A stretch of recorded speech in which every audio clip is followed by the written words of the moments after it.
Is there any update on dismembered No, body and at this actually point? it's interesting because I just found out this morning that Louisiana has A similar dismembered case. body that they're trying to identify as well. So we're going to try and get with them and see if there are any similarities. And right now our forensic pathologists are really busy downstairs in the morgue. Yeah.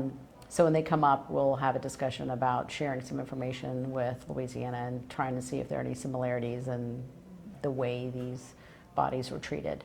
But in the meantime, what we're trying to do is we put together a little information sheet, and we're going to send it out to, we're also working with CPD, and we're going to send this out wide and far to different law enforcement and ask them to put it on their Facebook and Instagram and whatever they have, you know, Right. X or Twitter or whatever.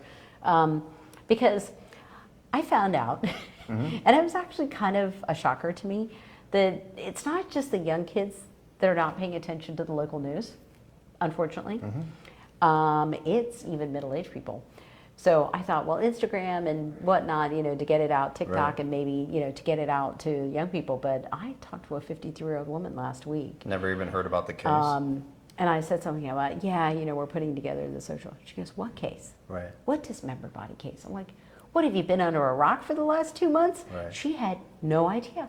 No idea. Didn't I'm read it like, in the newspaper, didn't see it on asked- news. And she Yeah. said, I don't really follow local news. I'm like, really? So that can be a problem when it comes to your case, though. And that's exactly the Right. problem, is that, you know, we're thinking, we had 2 press conferences about it, you know, we've asked the public for help, but yet we've got people who've not even, don't know anything about it, who've not even seen it on Right. local news.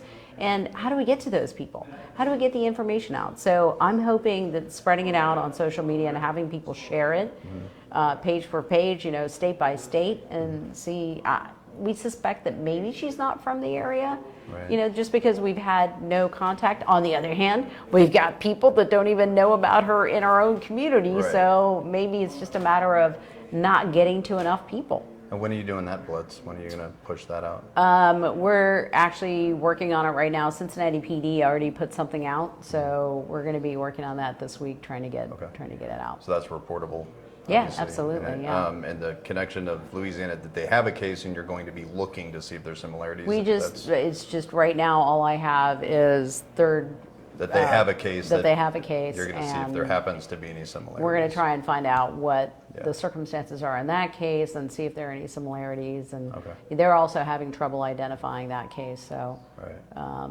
so the next is we're working. We're going to work with a forensic artist and try and get maybe a reconstruction using digital means of her face, and then maybe we'll get a little bit more action if we can try and give the public an idea of what she might have looked like. Right. Right now, we've got FBI assisting us with the head, so. Unfortunately, with some of these cases, you know, it's just, it could be somebody who just didn't really I know. have connections with anybody. I you know. Could Well, have been- look, we just identified a 2009 case last year. Right.